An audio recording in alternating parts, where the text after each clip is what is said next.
الحمد للہ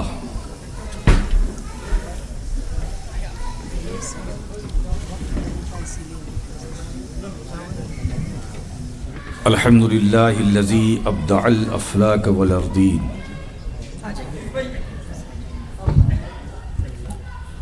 والصلاة والسلام علی من کان نبیا و آدم بین الماء والتین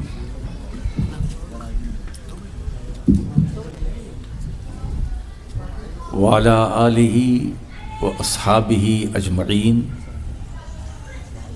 برحمتک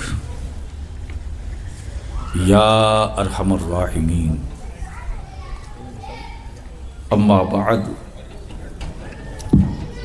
اعوذ باللہ من الشیطان الرجیم بسم اللہ الرحمن الرحیم. یتلو علیکم آیاتنا ویزکیکم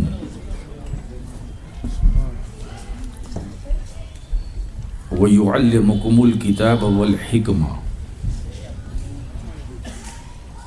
وَيُعَلِّمُكُم مَّا لَمْ تَكُونُوا تَعْلَمُونَ. صدق اللہ العلی العظیم وصدق رسولہ النبی الامین المتین المبین الکریم ونحن علی ذلک لمن الشاہدین والشاکرین والحمد للہ رب العالمین. سبحان اللہ.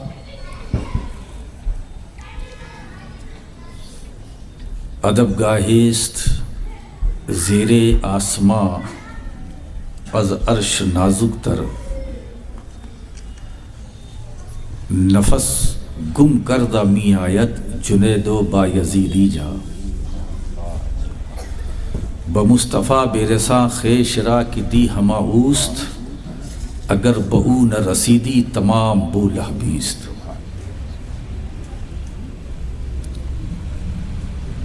فرش والے تیری شوکت کا علو کیا جانے، سبحان اللہ. فرش والے تیری شوکت کا علو کیا جانے، خسروا عرش پہ اڑتا ہے پھریرا تیرا. یا رسول اللہ علیہ الصلاۃ والسلام، میں تو مالک ہی کہوں گا کہ ہو مالک کے حبیب. سبحان اللہ. میں تو مالک ہی کہوں گا کہ ہو مالک کے حبیب، یعنی محبوب و محب میں نہیں میرا تیرا، یعنی محبوب و محب میں نہیں میرا تیرا، خسروا عرش پہ اڑتا ہے پھریرا تیرا.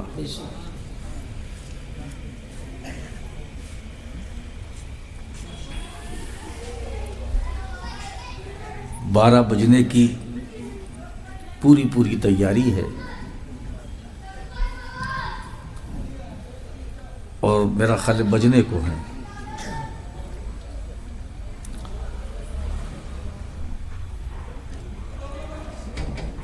یہ ہماری بلکہ ہمارے علماء کی یہ مشترکہ خوش نصیبی ہے کہ جس تاریخ میں بلایا جاتا ہے اس میں بلوایا نہیں جاتا. ہوگی کچھ حکمت اس کے پیچھے. اب 12 بجنے والے ہیں یا بج چکے ہیں، اب تاریخ بدل گئی. مولا کریم اس ادارے کو دن دونی رات چوگنی ترقی عطا فرمائے، اور جو بچے یہاں سے فارغ ہوئے ہیں اور جنہوں نے اپنے سینوں میں قرآن پاک کو محفوظ رکھا ہے، مولا قرآن پاک کے حسنات و برکات سے ان سب کو مالا مال فرمائے، اور ان کا سینہ بھی محفوظ رہے، یہ بھی محفوظ رہیں.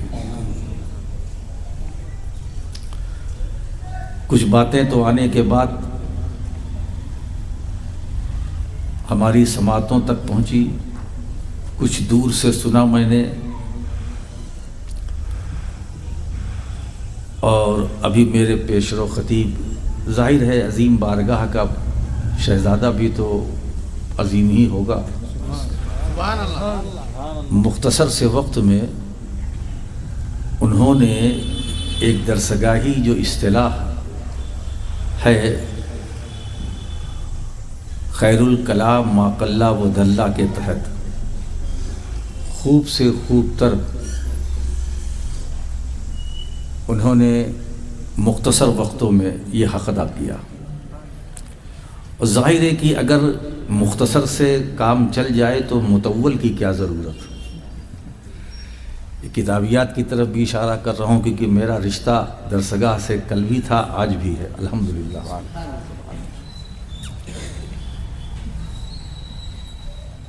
آج تو سادات کرام کا ایک خوبصورت مجمع بھی ہے.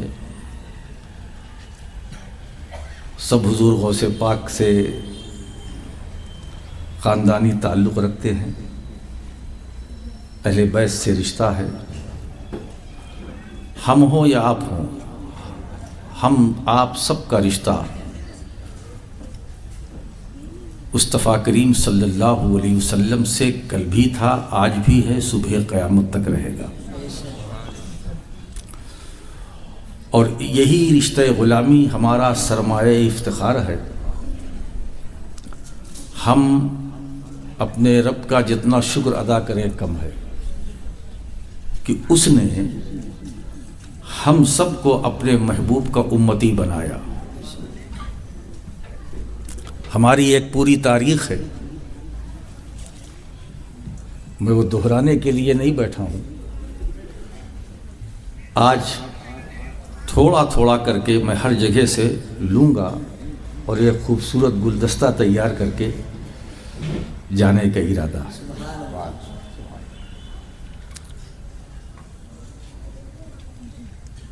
یہ حیدرآباد مدینۃ الاولیاء ہے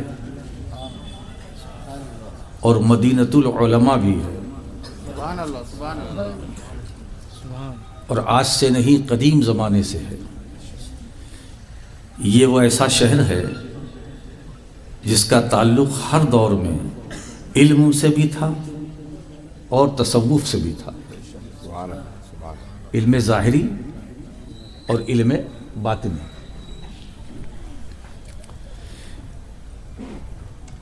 سلسلے چشتیہ کا فیض عام و تام کرنے کے لیے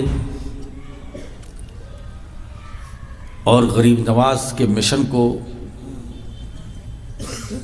دور دیہی علاقوں تک پہنچانے کے لیے، پھیلانے کے لیے ہمارے اسلاف نے، بزرگوں نے بڑا کام کیا ہے. اور اس سلسلے روحانی کی ایک خوبصورت کڑی خواجہ بندہ نواز گیسو دراز کی شکل میں ہمیں اللہ نے ایک ایسی عظیم نعمت عطا کی. اس نعمت کے ذریعے دور دراز تک دین پھیلا، پھلا، پھولا. آج بھی سرکار گیسو دراز کا فیضان جاری ہے اور جاری رہے گا. ابھی انہوں نے عرض کیا کہ ایک بات کہی تھی کہ مخدوم اشرف جہانگیر سمنانی سے ہمارا تعلق ہے اور خواجہ بندہ نواز کی ملاقات ہے. بالکل صحیح. لطائف اشرفی میں مخدوم اشرف جہانگیر سمنانی نے تفصیل سے اس کا ذکر فرمایا. تو اشرفی اور بندہ نوازی یہ تو مہک تو ایک ہی ہے. سبحان اللہ، سبحان اللہ. مہک ایک ہی ہے، خوشبو ایک ہی ہے. رنگ الگ ہو سکتا ہے لیکن خوشبو ایک ہے. اور خوشبو کا معاملہ یہ ہے کہ اس کو جتنا دباؤ گے اتنا ہی مہکے گا. سبحان اللہ. واہ واہ. پھول، گلاب کا پھول، اس کو جتنا دباؤ گے اتنے ہی مہکے گا. اور یہ اس گلاب کے پھول کی جو خوبی ہے مہکنا، وہ اس کی فطرت ہے. اور فطرت کو کوئی سلب نہیں کر سکتا، چھین نہیں سکتا. اس کو اگر اپنی الماری میں بند کر دو، جب بھی کھولو گے خوشبو آئے گی. تو پھول ہے. پھول جہاں بھی ہوگا مسکراہٹ بھی ہوگی، اس میں حرکت بھی ہوگی، چہل پہل بھی ہوگی، مہک بھی ہوگی. ہاں البتہ اس مہک سے فائدہ اٹھانا نہ اٹھانا یہ سب کے بس کی بات نہیں. تو سلسلہ چشتیہ کی یہ شاخیں جو ہیں اس وقت زینت اسٹیج ہیں. سبحان اللہ. بندہ نوازی بھی ہیں، اشرفی بھی ہیں، قادری بھی ہیں، چشتی بھی ہیں، نظامی بھی ہیں، اور حضور سلطان الہند خواجہ خواجگاں سرکار خواجہ معین الدین حسن سنجری اجمیری رحمۃ اللہ تعالی علیہ کا یہ روحانی تصرف ہے کہ جا بجا کسی نہ کسی شکل میں کوئی نہ کوئی ہے جو ہمارا نگراں ہے، سبحان اللہ. اور اسی کے زیر سایہ اور اسی کی روحانیت کے سائے میں ہم زندگی گزار رہے ہیں. بے شک.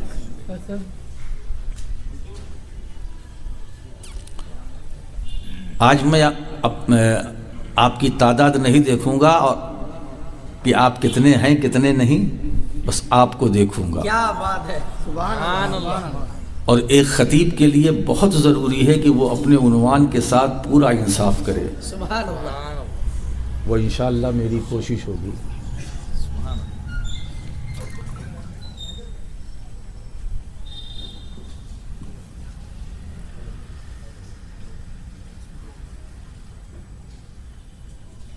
جیسا کہ ہم نے بھیجا تم میں ایک شاندار رسول، تم میں سے ایک.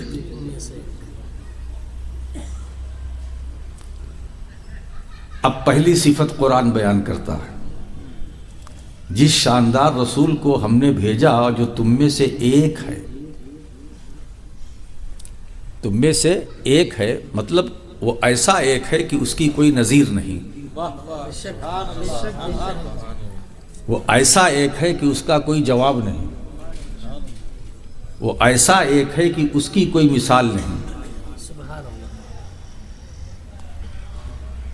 وہ ایسا ہے کہ خوبیاں تو انبیاء کرام میں سبھی میں ہیں، کوئی نہ کوئی خوبی اللہ نے اپنے محبوب بندوں کو دیا، لیکن یہ جو صفت محبوبیت ہے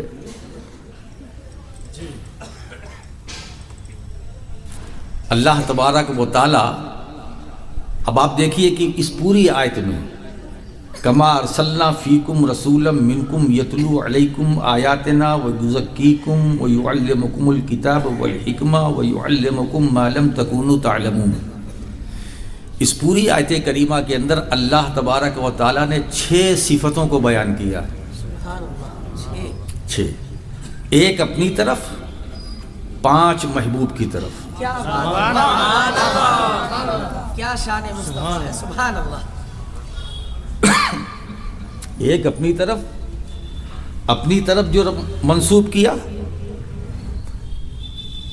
کہ جس شاندار رسول کا، اچھا شاندار میں نے اپنی طبیعت سے ترجمہ نہیں کیا ہے، رسولن پر جو تنوین ہے وہ تعظیم کے لیے ہے. تو وہ تنوین کا جو معنی ہے شاندار، اور یہی ترجمہ ہے جاندار. اور جو اس پر عمل کرے وہ ایماندار. کیا بات ہے، کیا بات ہے. سبحان اللہ. شاندار رسول ہم نے بھیجا. یعنی اللہ نے جس رسول کو بھیجا، اب کہہ رہا کہ ہم نے بھیجا، وہ اپنے ذمہ کرم میں لیا.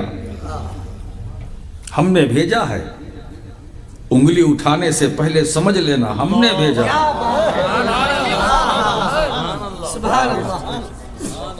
کچھ سوچنے سے پہلے سمجھ لینا ہم نے بھیجا. واہ واہ واہ. سبحان اللہ. سبحان اللہ. زبان درازی سے پہلے سمجھ لینا ہم نے بھیجا. کچھ عیب نقص نکالنے سے پہلے یہ تصور میں لانا کہ ہم نے بھیجا ہے. تو اب بھیجنے کی پوری ذمہ داری رب نے لے لی. ظاہر ہے کہ رب جس کو اپنے ذمہ کرم میں لے لے، وہ کیسی شان والا ہے، کتنی عظمتوں والا ہے، کیسے مقام والا ہے. ہم نے بھیجا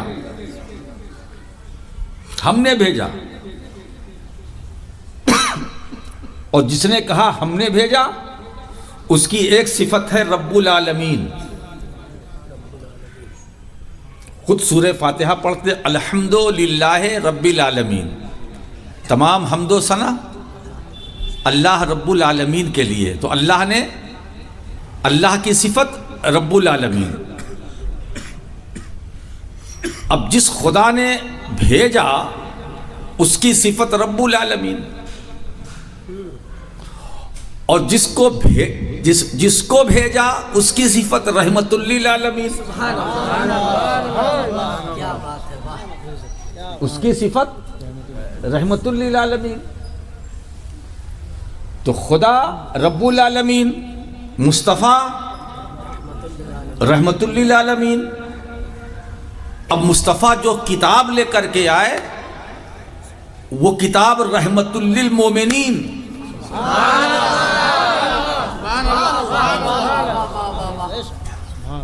تو اب یہ کہہ سکتے ہیں اگر اس کو ترتیب دیا جائے صغرا کبرا، منطقی اصطلاح میں نائب شیخ المعقولات بھی ہیں، وہ بھی لطف اندوز ہو رہے ہوں گے، اور ہونا بھی چاہیے. اگر اس کی شکل اول تیار کی جائے تو بڑی خوبصورت نکلتی ہے کہ رب العالمین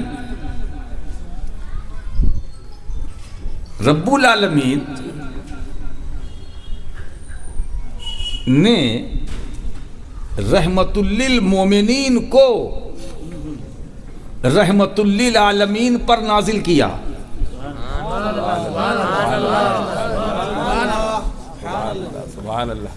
آج جس قرآن کا ذکر جمیل ہو رہا ہے وہ رحمت للمومنین.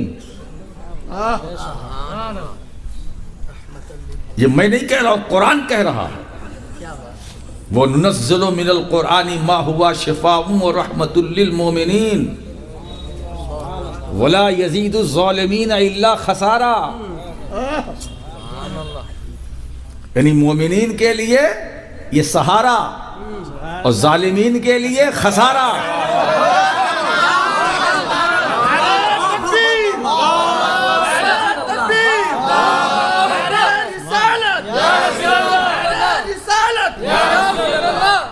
مومنین کے لیے سہارا، ظالمین کے لیے خسارہ.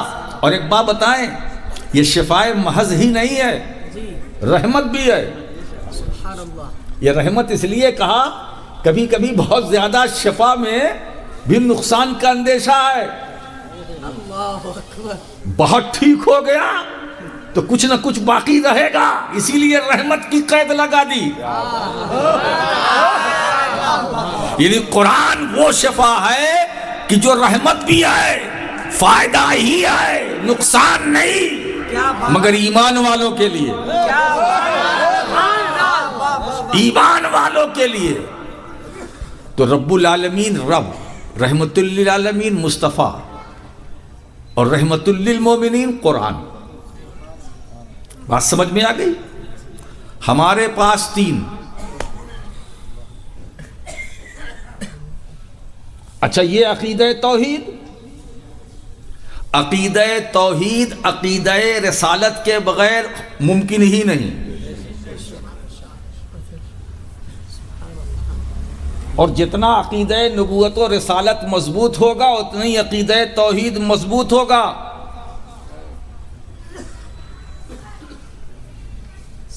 ابھی دیکھیے سید صاحب فرما رہے تھے جو کچھ ملا رسول سے ملا. بالکل صحیح،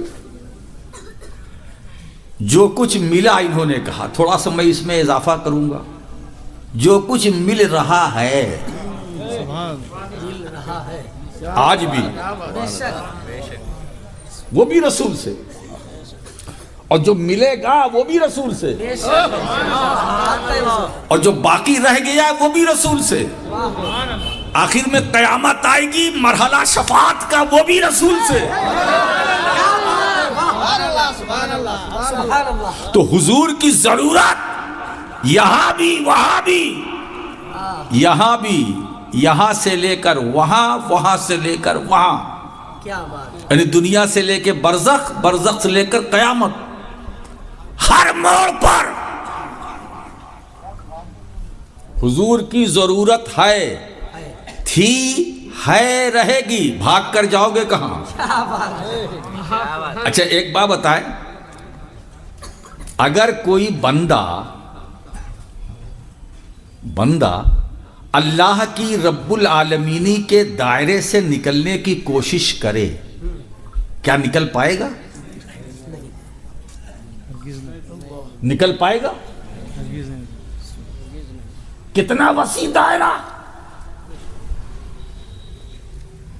اندازہ لگائیے، خدا رب العالمین ہے، اگر کوئی اس کی ربوبیت کے دائرے سے نکلنے کی کوشش کرے تھک جائے گا، مگر بال برابر نہیں نکل سکتا۔ اسی لیے اپنے محبوب کی صفت میں کہا رحمت للعالمین،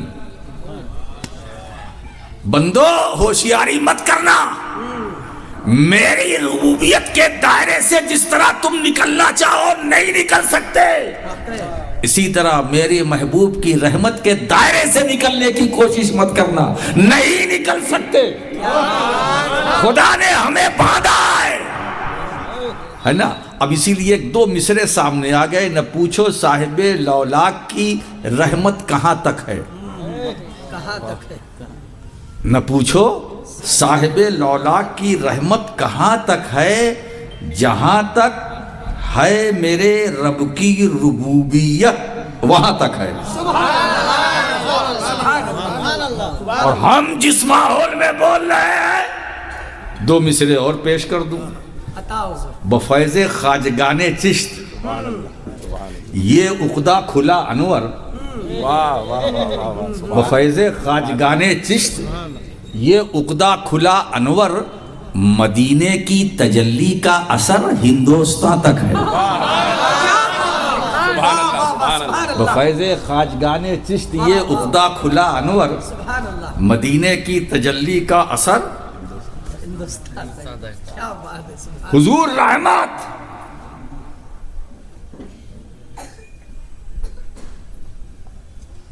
تو خدا جس کے لیے رب، مصطفیٰ اس کے لیے رحمت،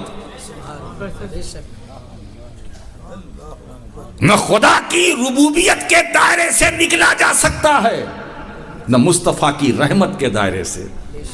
تو ہم کو جب دائرے میں رہنا ہے نا، جب رہنا ہے تو پھر دائرے میں رہو، باہر نکلنے کی کوشش مت کرنا، ورنہ گھسیٹ کر پھر وہی لایا جائے گا۔ کیا بات ہے، تو ایک صفت کو خدا نے اپنی طرف ہم نے بھیجا، وہ مرسل، اور جس کو بھیجا وہ مرسل، ایک مرسل، نہ مرسل کا جواب، نہ بھیجنے والے کا کوئی جواب، نہ آنے والے کا کوئی جواب۔ اور ایک بات بتاؤں، بھیجنے کی ذمہ داری لے لیا، اچھا یہ بھی دیکھیے، ہم نے تم میں بھیجا ایک شاندار رسول، منکم۔ اب منکم میں بہت سارے اقوال ہیں، اس کی تفسیر، تم میں سے ایک، تم میں سے، ہائے ہم نے جس رسول کو بھیجا ہے اس کی شان کیا ہے، اس کی عظمت کیا ہے، اس کا مقام کیا ہے، ہائے تم میں سے ایک بڑا شفیق رسول، محسن رسول، مہربان رسول، رؤوف الرحیم رسول، جس نے کوئی لمحہ، زندگی کا کوئی لمحہ ایسا نہیں جس نے ہمیں فراموش کیا ہو۔ رب حبلی امتی، جس کے لمحہ مبارک پر یہ ترانہ ہو، یہ صدا ہو، رب حبلی امتی، اے میرے رب میری امت کو بخش دے۔ سوچئے زندگی کی کسی لمحے میں آپ کو فراموش نہ کیا ہو، تم میں سے ایک۔ اب اس میں ایک قول جو مجھے خوبصورت لگا، وہ میں بیان کر کے آگے بڑھنا چاہوں گا۔ دنیا میں ایک مہربان ماں اگر اس کا ایک اکیلا اکلوتا بیٹا ہوتا ہے اور وہ بیٹا اپنی ماں سے کہہ کے جاتا ہے کہ ماں میں 2 گھنٹے کے بعد گھر آؤں گا، اب 2 گھنٹہ گزر گیا، اماں بے چین کہ میرے بیٹے نے 2 گھنٹے کہا تھا، اب تو 2.5 گھنٹہ، آدھا چلا گیا، 1 نکل گیا، 1 سے زیادہ ہو گیا، اماں بے چین، اکلوتا بیٹا ہے نا، کبھی دروازے پر، کبھی اندر، کبھی دروازے پر، کبھی چوکھٹ پر، کبھی پھر اندر۔ اب تو پھر یہ نوبت آ گئی کہ راستہ چلنے والوں سے وہ ماں پوچھتی ہے کہ میرے بیٹے کو تم نے کہیں دیکھا ہے؟ 2 گھنٹے کا وعدہ کر کے گیا تھا، اب 2 گھنٹہ زیادہ ہو گیا، کہیں دیکھا ہے؟ پریشان، نہ کھا رہی ہے، نہ پی رہی ہے، نہ سو رہی ہے۔ ایک مہربان ماں اکلوتے بیٹے کو دنیا میں جس طرح تلاشتی ہے، ڈھونڈتی ہے، بلا تمثیل و تشبیہ، میرا نبی کل میدان قیامت میں اپنے چاہنے والوں کو ڈھونڈیں گے، اپنے چاہنے والوں کو ڈھونڈیں گے، کہاں ہے میرا چاہنے والا؟ میرا نام لیوا کہاں ہے؟ میری نعت گنگنانے والا کہاں ہے؟ میرے لیے قیام تعظیمی کرنے والا کہاں ہے؟ میرے لیے عقیدہ اختیار بیان کرنے والا کہاں ہے؟ مجھے مالک و مختار ماننے والا کہاں ہے؟ کہاں ہے ختم نبوت کا عقیدہ رکھنے والا؟ کہاں ہے ختم نبوت و رسالت کا عقیدہ رکھنے والا؟ کہاں ہے کہ میرے بعد کوئی دوسرا نبی نہ آئے گا، نہ ذلی نہ بروزی، کچھ بھی نہیں؟ کہاں ہے؟ حضور تلاش کریں گے، حضور تلاش کریں گے۔ مگر ایک بات بتاؤں، یہاں ایک گوشہ آپ کے سامنے رکھنا چاہتا ہوں۔ دنیا میں ہماری حیثیت اور ہے، قیامت میں ہماری حیثیت اور۔ دنیا میں ہم طالب، نبی مطلوب۔ دنیا میں ہم طالب، نبی مطلوب، اور قیامت میں الٹا، نبی طالب، امتی مطلوب۔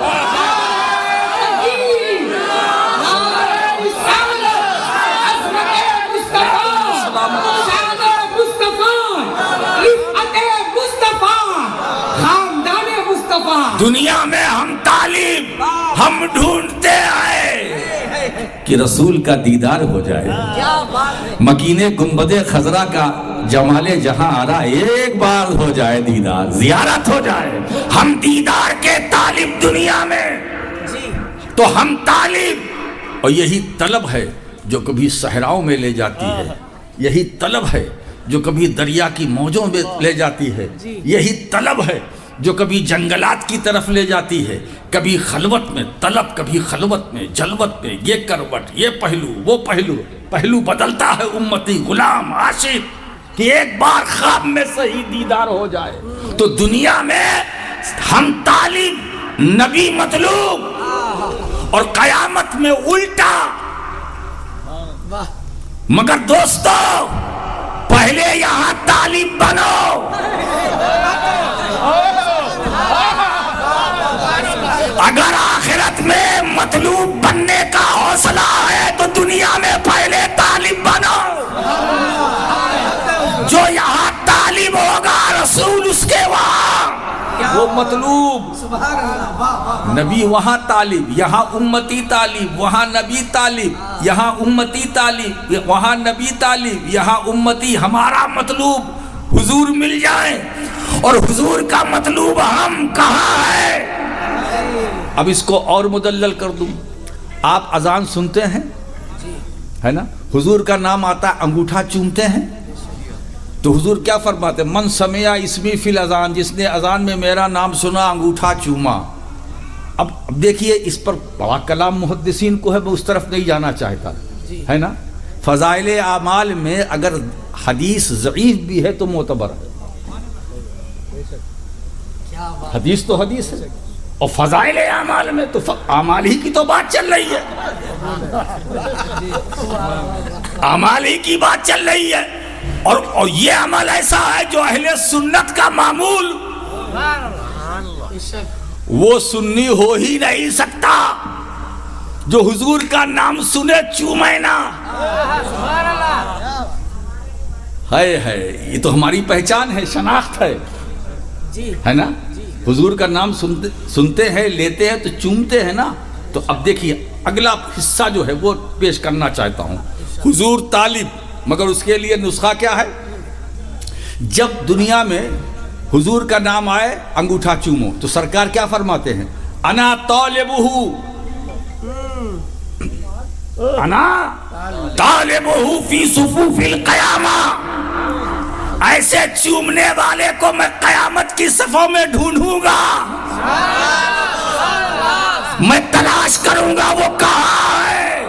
تو اگر چاہتے ہو کہ رسول تمہیں قیامت کی صفوں میں ڈھونڈے تو وظیفہ بھی مل گیا، نسخہ بھی مل گیا. یہاں چومو وہاں ڈھونڈے جاؤ گے.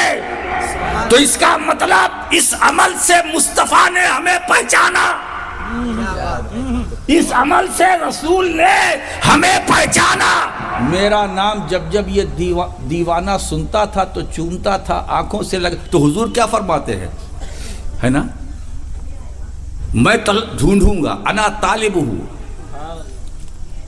میں ایسے سب کی بات نہیں ہو رہی، اس کی بات ہو رہی جس نے چوما. ایسے چومنے والے کو حضور ڈھونڈیں گے. حضور اب بھی نہیں چومو گے؟ میں چاہتا ہوں کہ ہماری عوام توجہ دے. چومنے کا جو فائدہ ہے وہ یہاں تو ملے گا. لم یعم ولم یرمد، نہ وہ نابینا ہوگا، اندھا ہوگا، نہ آنکھ خراب ہوگی، دکھے گی. مگر سب سے بڑا فائدہ قیامت کے دن، جہاں نفسی نفسی کا عالم، کوئی کسی کا پرسان حال نہیں. ماں بیٹے کے کام نہ آئے، بیٹا باپ کے نہیں، باپ بیٹے کے نہیں، بھائی بھائی کے نہیں، نفسی نفسی کا عالم. ایسے نفسی نفسی کے ماحول میں حضور ہمیں تلاش کریں گے. یہ کہاں ہے چومنے والا؟ یہ چومنے والا کہاں ہے؟ تو دنیا میں ہم طالب اور قیامت میں رسول طالب. تو جس طرح دنیا میں ایک مہربان ماں اپنے اکلوتے بیٹے کو تلاش کرتی ہے، ایسے ہی قیامت کے دن میرا نبی ہمیں تلاش کرے گا. قیامت کے دن، ہے نا؟ ہم کیا کیا بیان کریں؟ ہم نے بھیجا،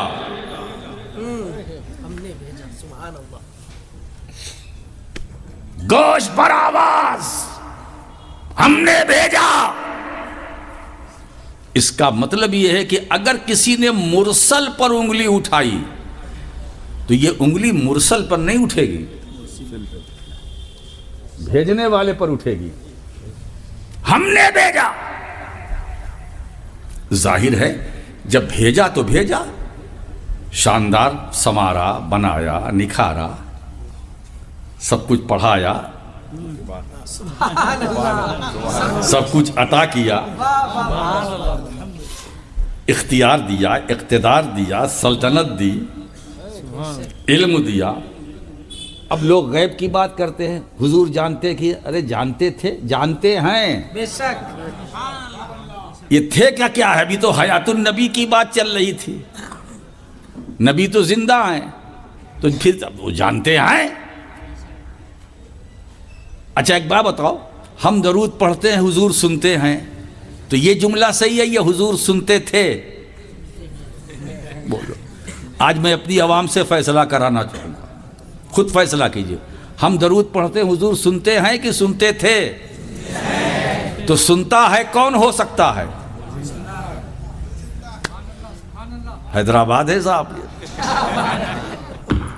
مدینۃ العلماء ہے، مدینۃ العلم ہے صاحب. یہ علم کا بھی شہر ہے، علماء کا بھی شہر ہے، صوفیہ کا بھی ہے. تو جو سنتا ہے اس کا مطلب وہ زندہ ہے. ہم سلام کرتے ہیں، سلام کرتے ہیں نا؟ بولو.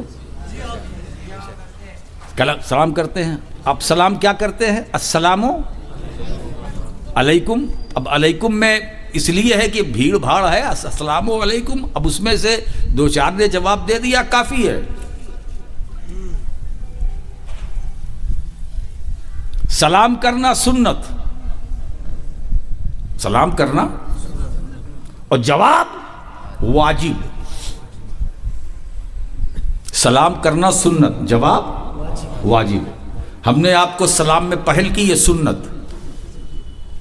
اب جواب اگر آپ نے نہیں دیا تو گنہگار، کیونکہ ترک واجب۔ اب آپ نے نماز میں کہا السلام علیکہ ایھا النبی، کیا بات ہے، واہ واہ واہ۔ اور کتنی بار؟ بار بار، کم سے کم 5 وقت کی نماز میں قعدہ میں آپ سلام کرتے ہو، اور کیا کہتے ہو؟ السلام علیکہ، علیکہ، علیہ نہیں، ان پر سلام نہیں، یا نبی، یا نبی سلام علیک۔ یہی تو ترجمہ ہے السلام علیکہ ایھا النبی۔ عربی میں کہو، اردو میں یا نبی سلام علیکہ۔ میں کبھی کبھی سوچتا ہوں سید صاحب، عربی میں گھبراہٹ نہیں ہوتی، لیکن جب اردو میں بولتے ہو تو بڑی گھبراہٹ۔ کیا بات ہے سرکار، عربی میں کوئی حیرانی نہیں، اردو میں بات آئی تو پریشانی بڑھ گئی۔ کیا بات ہے کہ جو چیز اندر جائز وہ باہر ناجائز۔ ارے زبان بدلنے سے مسئلہ نہیں بدلتا، زبان بدلنے سے عقیدہ نہیں بدلتا۔ ہم کہتے یا نبی سلام علیک، تو علیک میں کاف جو ہے وہ حرف خطاب ہے، اور حرف خطاب کے ذریعے جسے اپنا مخاطب بنایا جاتا ہے تو مخاطب کا مطلب کیا ہوا؟ وہ موجود۔ اگر مخاطب اگر غیر موجود ہے تو مخاطب ہو ہی نہیں سکتا، اگر وہ حاضر نہیں ہے تو مخاطب نہیں۔ تو جس نبی کو ہم تم سب سلام کرتے ہیں، پیش کرتے ہیں، یہ عقیدہ رکھتے ہیں، وہ نبی ایسا مخاطب ہے جو موجود بھی ہے، حاضر بھی ہے، ناظر بھی ہے، زندہ بھی ہے۔ علیکہ ہے نا، تو علیکہ میں کاف جو ہے حرف خطاب ہے، اور خطاب اس حرف کے ذریعے جسے مخاطب بنایا جاتا ہے، اس کا مطلب یہ ہے کہ وہ موجود ہے۔ تو سلام سنت، جواب واجب۔ ایک امتی کو سلام کرے تو جواب ملتا ہے، ایک امتی کو سلام کرے تو جواب ملتا ہے۔ ایسا کیسے ہو سکتا کہ ایک امتی نبی کو سلام کرے جواب نہ ملے؟ اب مسئلہ یہ سننے کا، حضور تو سنتے ہیں، جواب ہمیں نہیں پتا چلتا۔ ہاں، تو اس کے لیے ترقی کرنی پڑے گی۔ صوفیاء کرام میں ایسی بھی شخصیات گزری ہیں جو سلام کرتے تھے، جواب بھی سنتے تھے، جواب بھی سنتے تھے۔ حضرات گرامی، تو ہم نے شاندار بنایا، پھر بھیجا، ساری نعمتیں، برکتیں، عظمتیں، رفعتیں، کمال، جمال سب عطا کیا، پھر بھیجا۔ بات سمجھ میں آ رہی ہے؟ اچھا، اب آئیے، اب جس نبی کو بھیجا، اب اس کی پہلی صفت، پہلی خوبی، یتلو علیکم آیاتنا، تم پر ہماری آیتوں کی تلاوت کرتے ہیں۔ آج یہ اسی تلاوت کی برکتیں ہیں جو قرآن سینوں میں ہیں۔ اگر سرکار تلاوت نہ فرماتے تو قرآن ہم تک پہنچتا؟ بولو بولو۔ قرآن میں 6666 آیتیں کریمہ، 114 سورتیں، یہ قرآن جو ہے کتاب، یہ ہم تک پہنچی کیسے؟ حضور نے تلاوت کی۔ تو قرآن ہم تک پہنچا، وسیلہ رسول، وسیلہ رسول. آج جو ہمارے بچوں کے سینوں میں قرآن محفوظ ہے یہ اسی تلاوت کا فیضان ہے جس پر اہل سنت کا ایمان ہے. یہی قرآن ہے. آج اسی تلاوت کی برکتیں جو میرے نبی نے کی تھی تلاوت، آج اسی تلاوت کی برکت ہے، فیضان ہے جو قرآن ہمارے پاس ہے. مسئلہ یہ ہے کہ قرآن ہم تک نہیں پہنچتا. کیوں؟ ہم فرشی، آیتیں عرشی، ہم وہاں جا نہیں سکتے، وہ یہاں آ نہیں سکتی. تو اب اس عرشی فرشی کے بیچ میں ضرورت ہوئی ایک ایسے وسیلے کی کیا کہنے کہ جس کا جسم فرشی ہو، روح عرشی ہو. ایک ایسے واسطے کی ضرورت کہ جس کا جسم فرشی ہو، روح عرشی ہو. ارے اسی واسطے اور وسیلے کا نام ہے محمد الرسول اللہ.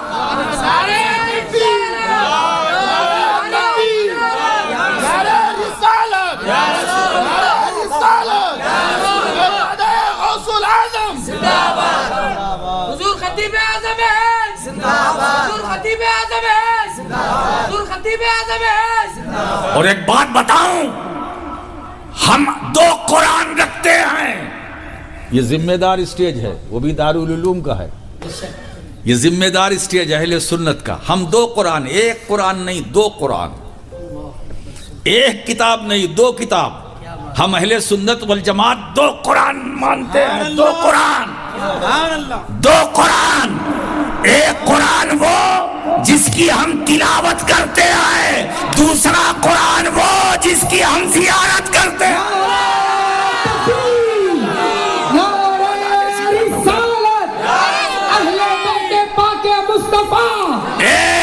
ایک قرآن صامت، ایک قرآن ناطق.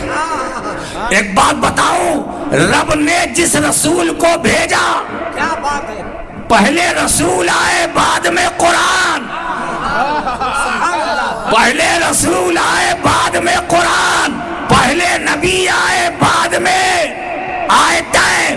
سورتیں بعد میں، نبی پہلے. سورت آیتیں بعد میں، نبی پہلے. سورہ فاتحہ بعد میں، نبی پہلے. سورہ اخلاص بعد میں، نبی پہلے. سورہ یاسین بعد میں، نبی پہلے. سورہ مزمل بعد میں، نبی پہلے. سورہ طٰہٰ بعد میں، نبی پہلے. سب سے چھوٹی جو سورت ہے سورہ کوثر بعد میں، نبی پہلے. یعنی جو خاموش قرآن ہے وہ بعد میں، اور جو بولتا قرآن ہے وہ پہلے. الٹا نہیں ہو سکتا تھا.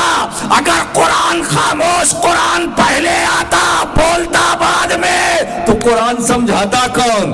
قرآن کا معنی بتلاتا کون؟ یہ محبوب پہلے تم جاؤ، سورت بعد میں تم پہلے جاؤ، آیت بعد میں تم پہلے جاؤ، پورا قرآن بعد میں تم پہلے جاؤ. الحمد کی الف سے لے کر والناس کی سین تک بعد میں پہلے تم جاؤ. سبحان اللہ سبحان اللہ. ایک قرآن صامت. اچھا ایک بات بتائیں، ہم احکام لینے میں قرآن صامت کے محتاج. قرآن صامت جو قرآن ہے، نماز کا حکم لینا ہو خاموش قرآن سے لو، رکوع کا حکم لینا ہے خاموش قرآن سے لو، سجدے کا حکم لینا ہے خاموش قرآن سے لو، زکوٰۃ کا حکم لینا ہے خاموش قرآن سے لو، حج کیا ہے حکم لینا ہے خاموش قرآن سے لو، اقیم الصلاۃ لینا ہے خاموش قرآن سے لو، اتم الصیام لینا ہے خاموش قرآن سے لو، آتوا الزکوٰۃ لینا ہے خاموش قرآن. مگر طریقہ کیا بات ہے سرکار، واہ واہ واہ. خاموش قرآن سے طریقہ نہیں ملے گا. طریقہ تو بولتے ہوئے قرآن کے پاس جانا پڑے گا. نماز کا طریقہ اگر لینا ہے تو بولتے ہوئے قرآن کے پاس. اور ایک بات بتاؤں، یہ میں نہیں کہہ رہا ہوں، جب آیت صلاۃ نازل ہوئی تو صحابہ نے عرض کیا کیفَ نصلی یا رسول اللہ صلی اللہ علیہ وسلم، اے اللہ کے نبی ہم نماز کیسے پڑھیں؟ تو حضور نے یہ نہیں فرمایا کہ قرآن دیکھو، یہ آیت دیکھو، نہیں، کیا فرمایا؟ صلو کما رأیتمونی اصلی۔ کیا کہنے، نصلی کے جواب میں صلو کما رأیتمونی اصلی۔ نماز کیسے پڑھو؟ تم سنو، جیسا مجھے پڑھتا ہوا دیکھو، کیا واہ، میری اداؤں سے سیکھو، دوسرے لفظوں میں میری اداؤں کو ادا کرو، سبحان اللہ، ہے نا؟ جیسے جیسے جو میں کروں وہ تم کرو، جو میں کروں سو تم کرو، جو میں کروں سو تم کرو، وہ تم کرو، جیسے مجھے دیکھو، جیسے میں قیام کروں تم بھی کرو، جیسے میں ہاتھ اٹھاؤں جہاں تک لے جاؤ تم بھی لے جاؤ، جیسے میں رکوع کروں وہ تم بھی کرو، جو رکوع میں پڑھوں تم بھی پڑھو، سبحان اللہ، جیسے میں قضا کروں ویسے تعدیل ارکان، بس مجھے دیکھو، میری نقل کو نقل کرو، میری ادا دیکھو، تو جیسا مجھے پڑھتا ہوا دیکھو پڑھو۔ اب آئیے حج کی بات آئی تو حضور کیا فرماتے؟ خذوا عنی مناسککم، مجھ سے سیکھ لو۔ حج کیا ہے؟ نماز کیا ہے؟ جیسا مجھے پڑھتا ہوا دیکھو۔ حج کیا ہے؟ جیسا مجھے کرتا ہوا دیکھو، جیسا مجھے کرتا دیکھو، جو میں کروں وہ تم کرو، جہاں میں دوڑوں وہاں تم دوڑو، جہاں میں تیز چلوں ویسے تم بھی تیز چلو، جہاں میں ٹھہر جاؤں تم بھی ٹھہر جاؤ، میں اکڑ کے چلوں طواف میں تو تم بھی ویسے ہی چلو، بس میری اداؤں کو دیکھتے جاؤ، جہاں جب میں ماروں تم بھی مارو، جی ہر جگہ مت مارو، جی، کیونکہ میری ادا ہے نا، مجھ سے لے لو، کیا بات، جب ماروں جہاں ماروں وہاں پہنچنا تو وہاں مارو، مگر کنکری مارنا، جی کچھ لوگ تجاوز کر جاتے ہیں کہ بھائی بہت ستایا ہے، موقع ملا ہے، یہ چھوٹی چھوٹی کنکریوں سے اس کا کیا بگڑے گا، جوتا مارتے ہیں، ہے نا؟ یہ تو سعودی والے جو ہے پھر وہ دوسرے دن کئی ٹرک جوتے چپل جاتے، میں چکر میں تھا جب میں گیا پہلی بات میں نے کہا اتنے جوتے چپل کیا بات، کہا وہ لوگ پھینک کے مارتے ہیں۔ میں نے ایک صاحب سے پوچھا، مار رہا تھا وہ جوتا پھینکا، میں نے کہا یہ جوتا پھینکنے کا حکم نہیں ہے، کہا حضرت میں جانتا ہوں، میں نے بھی علماء سے سنا ہے، لیکن کیا کروں بہت ستایا اس نے، یہ چھوٹی چھوٹی کنکری سے اس کا کیا ہونے والا، آج مجھے موقع ملا جوتے سے مارو اس کو، حالانکہ یہ جائز نہیں، درست نہیں ہے، لیکن بہرحال اب اس دیوانگی کا کیا علاج ہے بھائی؟ تو جو میں کروں کرو، مختصر یہ احکامات، اوامر و نواہی، یہ قرآن سے لے لو، خاموش قرآن سے، مگر اس کو ہم کیسے اس پر عمل کریں یہ رسول سے لو۔ تو دو کتاب، ایک کتاب صامت، ایک کتاب ناطق، قرآن صامت، قرآن ناطق۔ الحمدللہ ہم اہل سنت والجماعت دونوں سے محبت کرتے ہیں، بے شک، اور بھائی قرآن ناطق جو ہے وہ تو ایمان ہے، سبحان اللہ، بے شک،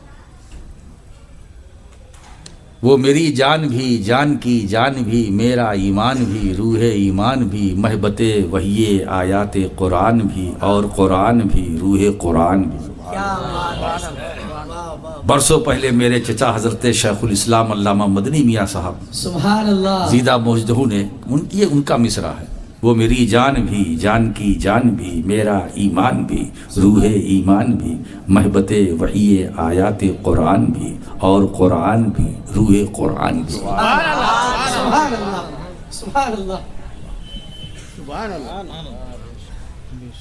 بات سمجھ میں آ رہی ہے؟ تو پہلی صفات یتلو علیکم آیاتنا، اب میں سمیٹتا چلوں۔ دوسری صفت وَيُزَكِّيكُمْ، جس شاندار رسول کو ہم نے بھیجا ہے اس کی پہلی خوبی تو یہ ہے کہ تم پر ہماری آیتوں کی تلاوت کرتے ہیں، اور تمہیں پاک صاف کرتے ہیں، تمہارے نفس کا تزکیہ کرتے ہیں، تمہاری صفائی کرتے ہیں، ظاہر کی بھی اور باطن کی بھی، باہر کی بھی صفائی، اندر کی بھی صفائی. اور پھر تزکیہ کرنے کے بعد وَيُعَلِّمُكُمُ الْكِتَابَ، یہ ہے نصاب، یہ ہے جو قرآنی نصاب ہے. قرآن ہمیں اس آیت کریمہ میں ایک خوبصورت نصاب عطا کر رہا ہے. وہ نصاب کیا؟ پہلے تزکیہ، پھر تعلیم.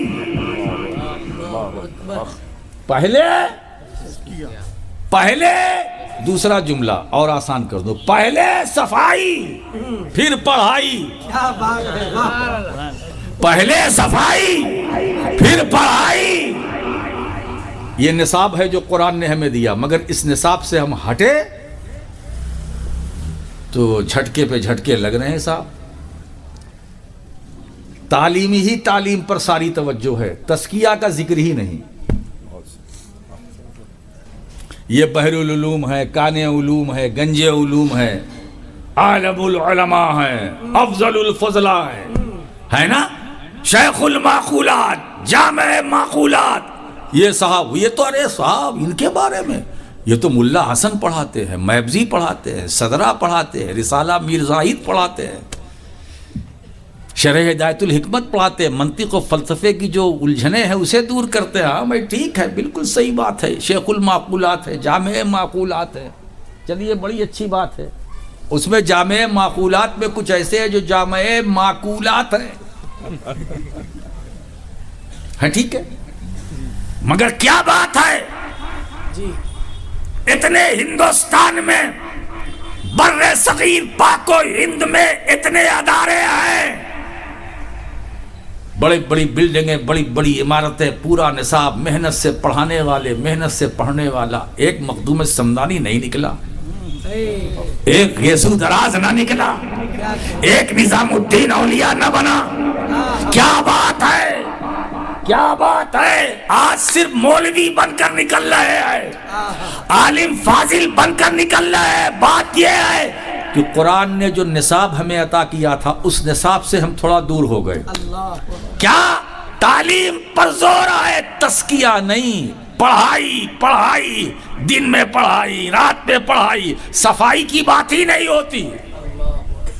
تو جب تک اندر صاف نہیں ہوگا اور قلب پاک نہیں ہوگا، اور جب تک نفس مزکا مصفا نہیں ہوگا، تو علم تو نور ہے نا، اس کی نورانیت کیسے آئے گی؟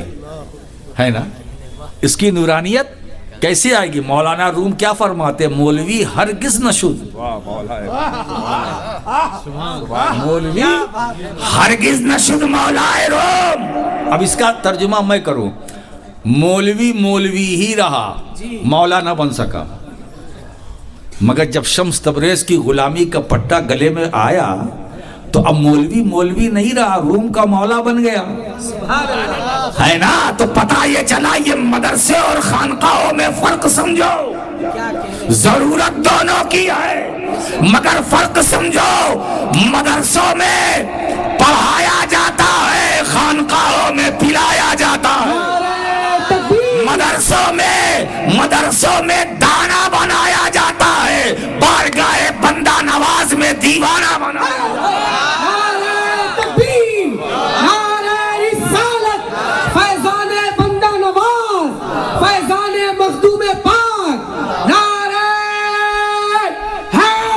اگر دانا بننا چاہتے ہو تو دارالعلوم میں آؤ، اگر دیوانہ بننا چاہتے ہو تو خواجہ نظام الدین اولیاء کی بارگاہ میں، صابر پاک کی بارگاہ میں آؤ، قطب الاقطاب کی بارگاہ میں آؤ، غریب نواز کے دربار گوہربار میں آؤ، مخدوم مشرف کے قریب آؤ. اگر دیوانہ بننا ہے تو یہ کام دارالعلوم کا نہیں ہے. ایک آدمی دو ذمہ داری کیسے لے سکتا ہے؟ یا وہ کمال پیدا کرو، وہ کمال پیدا کرو، ہے نا. اب آپ دیکھیے کیا تصرف ہے. غریب نواز نے ایک بنایا تو قطب الدین ہوا، اب قطب الدین نے بنایا تو فرید الدین، فرید الدین نے بنایا تو نظام الدین، نظام الدین نے نظر ڈالی تو نصیر الدین، نصیر الدین نے نظر ڈالی تو بندہ نواز۔ یہ سلسلہ چل رہا ہے نا۔ نظام الدین کی نظر کا کمال اخی سراج، ان کی نظر کا کمال اللہ الحق پنڈوی، ان کی نظر کا کمال مخدوم اشرف جہانگیر سمنانی، ان کی نظر کا کمال عبدالرزاق نور العین، ان کی نظر کا کمال یہ پورا خاندان، یہ گھرانہ، سبحان اللہ سبحان اللہ، پورا گھرانہ جس کا آنا جانا گھر گھر آنا جانا ایسا گھرانہ، جس کا گھر آنا جانا ایسا گھرانہ، ایسا گھرانہ جس کا گھر جانا آنا وہ ہے مصطفیٰ کا گھرانہ۔ کیا سمجھے؟ تعلیم بعد میں، پاکی پہلے، ہے نا۔ اور ایک بات بتائیں، تعلیم و تزکیہ، اب کہاں سے کہاں بات نکل رہی، یہ دونوں خوبی جب کسی ذات میں جمع ہو تو وہ سلطان الہند ہوتا ہے، وہ نظام الدین اولیاء ہوتا ہے، وہ محبوب الہی ہوتا ہے، وہ غوث سمدانی ہوتا ہے، وہ قطب ربانی ہوتا ہے، وہ شہباز لامکانی ہوتا ہے۔ یہ اولیاء کرام علم ظاہر اور علم باطن دونوں۔ میرے دوستو، ہمارے علماء بیان کرتے ہیں کہ 4 چیزیں ہیں، شریعت، طریقت، حقیقت، معرفت، یہی ہے نا۔ خواجہ نظام الدین اولیاء کیا فرماتے ہیں؟ وائے ہائے ہائے، شریعت اسیر ہونا، طریقت فقیر ہونا، حقیقت نظیر ہونا، معرفت بے نظیر ہونا۔ تو اسیر ہونا، فقیر ہونا، نظیر ہونا، بے نظیر ہونا، جب کسی کے اندر 4 خوبیاں جمع ہوتی ہے تب وہ گیسو دراز ہوتا ہے، بندہ نواز ہوتا ہے، مخدوم اشرف جہانگیر سمنانی ہوتا ہے، وہ قطب ربانی ہوتا ہے۔ میرے دوستو، جہاں شریعت بھی ہے، طریقت بھی ہے، حقیقت بھی ہے، معرفت بھی ہے، تو گلبرگہ جانے والوں یہ سمجھ کے جانا کہ ہم شریعت کی بھی بارگاہ میں ہے، طریقت کی بھی بارگاہ میں ہے، حقیقت کی بھی بارگاہ میں ہے، معرفت کی بھی بارگاہ میں ہے۔ ارے یہ وہ آستانہ ہے کہ ہم نے ایسی آستانہ، کیا بات ہے سرکار، سبحان اللہ، جہاں 4 صفات، سبحان اللہ، 4 صفات ہے، شریعت بھی ہے، طریقت بھی ہے، حقیقت بھی ہے، معرفت بھی ہے۔ اب جس کی جیسی چاہت، جیسی خواہش، آرزو، وہ مال وہاں ملے گا۔ سبحان اللہ، بہت سبحان اللہ۔ یہی شریعت، طریقت، حقیقت۔ اب دیکھیے، شریعت کیا ہے؟ اقوال مصطفیٰ، طریقت کیا ہے؟ افعال مصطفیٰ، حقیقت کیا ہے؟ معرفت کیا ہے؟ عرفان مصطفیٰ، اور حقیقت کیا ہے؟ حقیقت کیا ہے؟ احوال مصطفیٰ۔ تو اقوال، افعال، احوال، عرفان، اب یہ جو کسی میں جمع ہو جائے تو وہ خواجہ حسن بصری ہوتا ہے، وہ ابو بکر شبلی ہوتا ہے، وہ سری سکتی ہوتا ہے، وہ جنید بغدادی ہوتا ہے، وہ عبد القادر جیلانی ہوتا ہے، وہ ابو سعید مبارک مخزومی ہوتا ہے۔ یہ اولیاء کرام، کیا بات ہے، سبحان اللہ، یہ اولیاء کرام ہیں۔ اور خواجہ حسن بصری میں کیا بتاؤں، یہ تو سلسلے طریقت کے امام ہیں صاحب، انہی سے سارا مال ہے۔ اچھا، انہوں نے جو سپلائی کیا وہ بھی اپنا نہیں تھا، جی، وہ بھی باب العلم کا، مدینۃ العلم نے باب العلم کو دیا، باب العلم سے چلا حسن بصری تک ہوتے ہوئے ہم تک پہنچا۔ تو یہ مال علی کا ہے، جس ولی کے پاس جو کچھ ہے وہ مال علی کا ہے۔ اس لیے لگاؤ نعرہ حیدری، یہی ہماری پہچان ہے، آن ہے، شان ہے، بان ہے۔